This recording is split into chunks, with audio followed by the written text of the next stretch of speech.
I'm Roger Daltrey, on the deck of the US brig Niagara, a renovated ship of battle just like the one Captain Oliver Hazard Perry commanded in the War of 1812.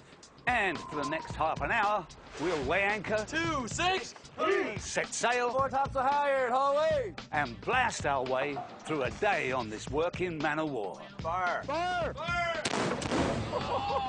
By the time we're finished, you'll know what it took to survive the legendary Battle of Lake Erie.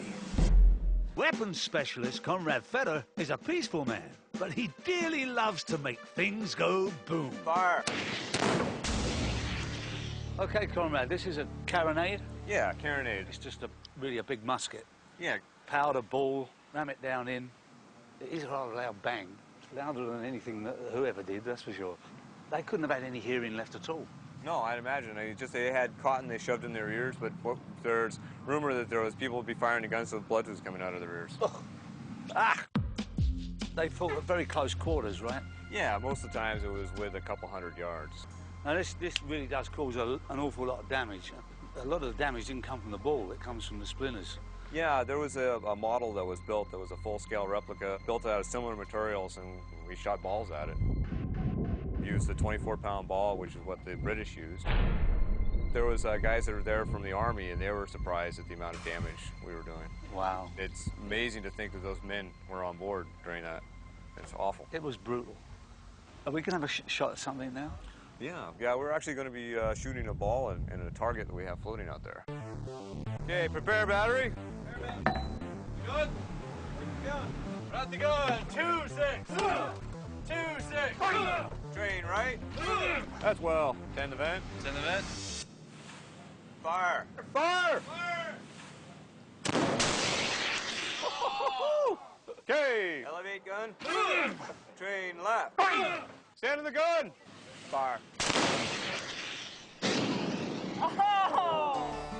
After 15 minutes of fire like that, the British surrendered. Bloodied and exhausted, Perry sat down and wrote his now famous report. We have met the enemy, and they are ours.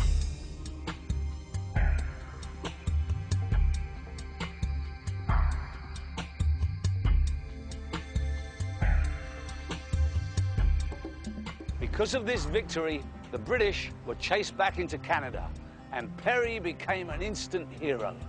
And the war was ultimately fought to a stalemate. As for the mighty Royal Navy, well, for the first time in history, they'd lost an entire fleet in battle. Imagine the indignity, losing to a bunch of bloody colonials. I'm Roger Daltrey. See you next time on Extreme History.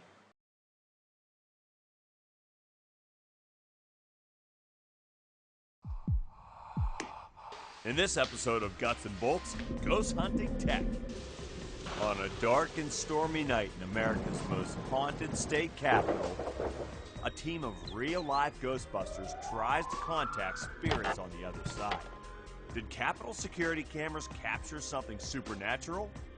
Join me as we use everything from Geiger counters to digital cameras to solve one of the world's oldest mysteries. Do ghosts really exist? Come out wherever you are. Next on Guts and Bolts.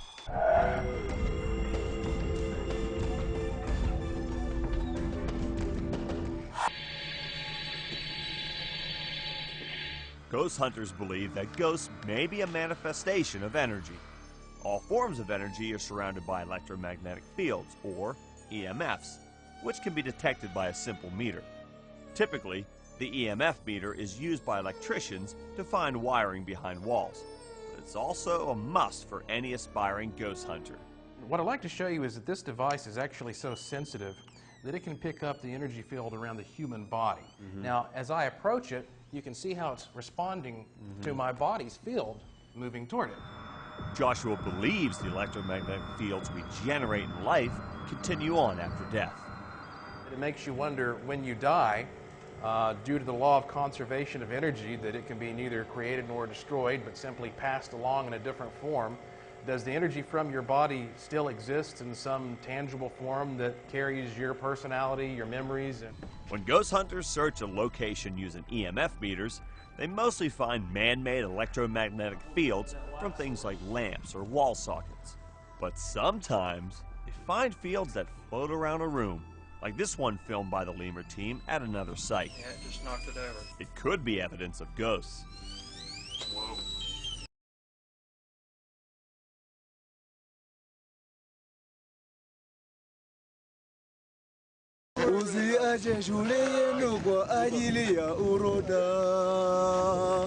In the darkness, the team gathers for a quick snack, and then they turn upward. Ivan Mosquera, Eddie Montanez, and Tom Cobb push ahead of the rest of the climbers. But as the team spreads out on the mountain, it is a nightmare going up. Still, with the support of the guides, keep going, you're doing great. they struggle on. We'll all make it. We're all gonna do it. They have been climbing for 6 hours when the sun comes up. They celebrate their arrival at Gilman's Point. Good job. Thanks, David. Spent, man. Completely spent. Eager for the summit, Yvonne and Tom move on, while Eddie pauses to gain his strength for one last effort. Oh, bizarre! This is snow, and then right up ahead, is this huge glacier. They're over 19,000 feet now. The oxygen content is half of what it is at sea level. Every step takes effort, but after 8 hours of climbing, cancer survivor Tom Cobb staggers to the top, the summit of Kilimanjaro. A little out of breath. Can't believe it. Hope the rest of the team makes it up this far. Moments later, Yvonne arrives without missing a step, and Tanzanian guide Tosha gives her the good news.